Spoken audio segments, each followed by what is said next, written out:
বাবার পরিচিত একটা ভালো কোচিং সেন্টারে আমাকে ভর্তি করে দিয়েছে। সপ্তাহে 3 দিন পড়ব সেখানে। পড়াশোনা বিষয়টাকে এবার সিরিয়াস হিসেবে নিয়েছি।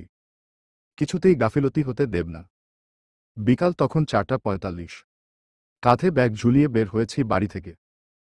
আমাকে সেন্টার চিনিয়ে ও স্যারের সাথে পরিচয় করাতে বাবা নিজেও এলেন সাথে। পায়ে হেঁটে সেখানে পৌঁছাতে মিনিট 10 লাগল। বাবাকে দেখে স্যার বেরিয়ে এলেন ক্লাস থেকে। বাবা তাকে সালাম দিয়ে বললেন, ও আমার মেয়ে হানি। ওর কথাই আপনাকে বলেছিলাম। দেখতে তো আপনার মতোই হয়েছে। হ্যাঁ, এজন্য আমার ভালোবাসার বেশিরভাগটা ও পায়। দুজনেই হাসলেন। সর্বদা সবাই আমাকে বাবার সাথে তুলনা করে। ভাইয়া ও আপু মায়ের মতো দেখতে হলেও আমি তার ক্ষেত্রে ব্যতিক্রম। সবাই বলে আমি বাবার মেয়ে। বাবা আমাকে রেখে চলে গেলেন। ক্লাস ভরা ছাত্র ছাত্রীতে। সবাই আমার ব্যাচমেট। স্যার প্রথম বেঞ্চের প্রথম সিটটা আমার জন্য ছেড়ে দিতে বললেন এক ছাত্রীকে। তিনি ছাড়লেন না, পাশে সেটে আমাকে বসার জায়গা করে দিলেন। মন দিয়ে স্যার পড়া শুনছি ও বুঝছি। কাঁধে ব্যাগ ঝুলিয়ে বাড়ির পথে অগ্রসর হতেই দেখা মিলল বাহাবাজের। রিকশায় চেপে কোথাও যাচ্ছে সে। আমাকে দূর থেকে লক্ষ্য করে রিকশাওয়ালাকে বলল রিকশা থামাতে। আমার সামনে এসে রিকশা থামল। আমি সামান্য হেসে বললাম, কোথায় যাচ্ছেন? হাসপাতালের যাচ্ছি ব্যান্ডেজ খুলতে। ভোরসন্ধ্যায় ব্যাগ নিয়ে তুমি কোথায় যাচ্ছ? বাবা কোচিং সেন্টার ঠিক করে দিয়েছে। পরে বাড়িতে যাচ্ছি।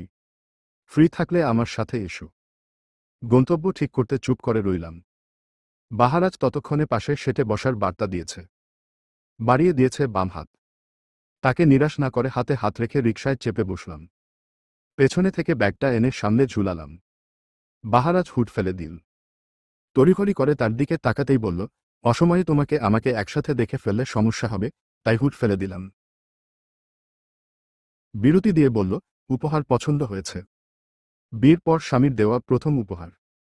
হু, শুধু হু। আমার ইচ্ছে ছিল নাকফুল পরতে দিব। কিন্তু আপাতত সেটা সম্ভব হচ্ছে না। অবিবাহিত মেয়েরা নাকফুল পরলে কি ভাববে সবাই? তাই আড়ালে রাখলাম আমার ভালোবাসার চিহ্ন। ভালোবাসার চিহ্ন। বেরি। এই চিহ্ন তোমাকে অন্য পুরুষদের থেকে আলাদা রাখবে। তার স্পর্শ তোমাকে মনে রাখবে তুমি বিবাহিত। তোমার ব্যক্তিগত এক পুরুষ আছে। বাইরে থেকে আসা কৃত্রিম আলোতে আমি বাহারাজের মুখের দিকে তাকিয়ে রইলাম। এই পুরুষটা আমার। শুধু আমার। আর আমিও কেবল তার। শুধু তার। আমার ভাবনার মাঝে সে আবার বলে উঠল, শিক্ষা সফরে যাচ্ছ? কিসের শিক্ষা সফর? তুমি নোটিশ বোর্ড দেখনি? না তো।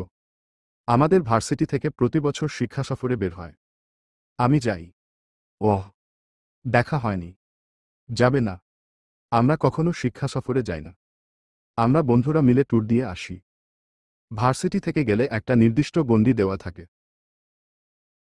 আমরা গেলে যেটা খুশি সেটা করি। মজাই আলাদা। আমি বেশ আগ্রহ নিয়ে বললাম, এবার তুমি আমার সাথে ঘুরতে যাবে? বাহারাজের কথায় আমার চক্ষু চড়গাছ হয়ে গেল। ওষ্ঠদয় বৃত্তের আকৃতি করে নিষ্পলক করে রইলাম। আমার চিবুক ধরে সামনে ঘুরিয়ে বলল, নিজেকে সংযত করো, হানিমুনে গিয়ে মন ভরে আমাকে দেখো। হানিমুন? যে মেয়ে এখনো বিয়েটা মন থেকে মেনে নিতে হিমশিম খাচ্ছে সে যাবে হানিমুনে? সেখানে গিয়ে বাহার যদি উল্টাপাল্টা কিছু করে বসে? অকপটে বললাম, এবার কোথাও যাব না। সামনে আপুর বিয়ে, তো বাড়ি থেকে যেতে দিবে না। আমি গিয়ে বাবা মায়ের সাথে কথা বলে তোমার যাওয়া কনফার্ম করব।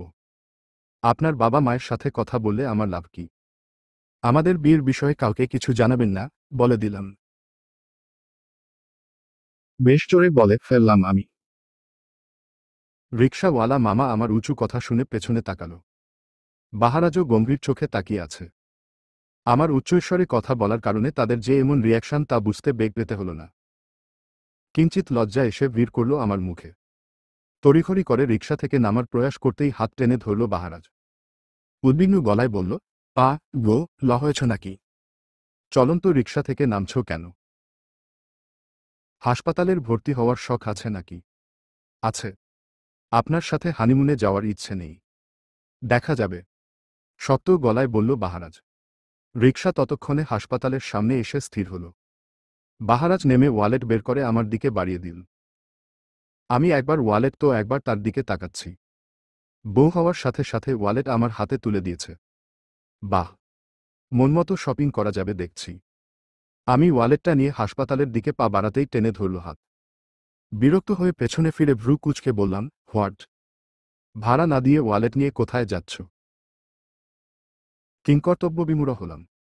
মামাও আমার দিকে চেয়ে লাল রঙের দাঁতগুলো বের করে হো হো হেসে উঠল। পান খেয়ে বেহাল দশা করেছে তার দাঁতের। আমি দ্রুত ওয়ালেট থেকে টাকা বের করে বললাম, কত দিব? 50 দাও।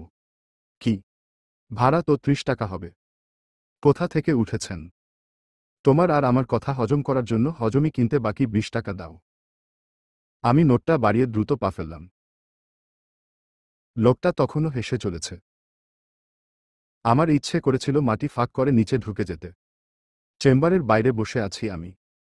পাশ দিয়ে 2-4 জন নার্স চলে যাচ্ছে। নাকে আসছে কড়া ঔষধের গন্ধ। বাহারাজ ঢুকেছে ডক্টর মুহাম্মদ জাফরের কেবিনে। কাচের দরজার সামনে সাদা কাপড় টানানো, তাই বাইরে থেকে উকিঝুঁকি দিয়েও দেখা যাচ্ছে না বাহারাজকে। সময় কাটাতে ফোন বের করলাম।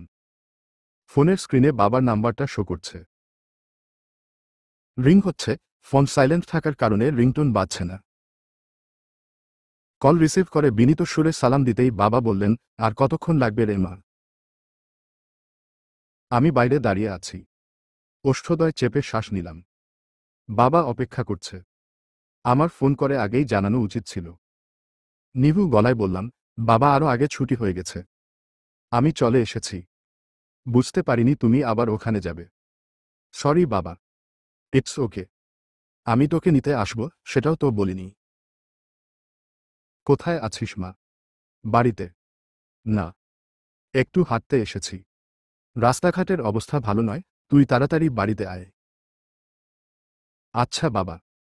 কল রেখে পুনরায় বাহারাজের অপেক্ষায় রইলাম। কিছুক্ষণ পর বাহারাজ বেরিয়ে এলো। দীর্ঘদিন হাতে প্লাস্টার থাকার কারণে ওই অংশটা বেশি ফর্সা। অবশ্য বাহারাজ একটু বেশিই ফর্সা।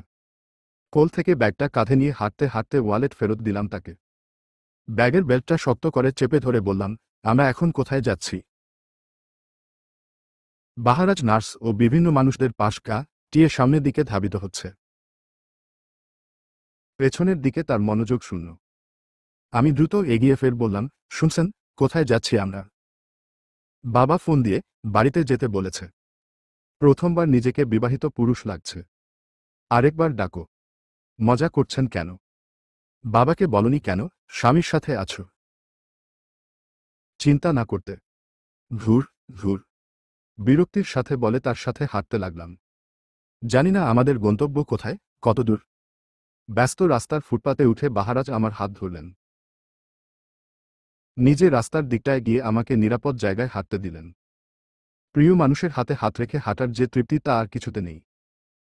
গন্তব্য এসে থামল স্টুডিওর সামনে। অবশেষে থেমে থেমে বলল, আমাদের কোর্ট ম্যারেজের জন্য কাপল ছবি লাগবে। তাই ছবি তুলতে এসেছি। তোমাকে আমার থেকে আলাদা হওয়ার কোনো অপশন আমি রাখব না হানি। আমি বাহারাজের দিকে তাকালাম। সেও অপলক চেয়ে আছে আমার দিকে। আমাকে আগলে রাখার যে স্পৃহা তার তা বহাল থাকুক আমরণ। চলবে ইনশাআল্লাহ। পরবর্তী পর্ব পেতে চ্যানেল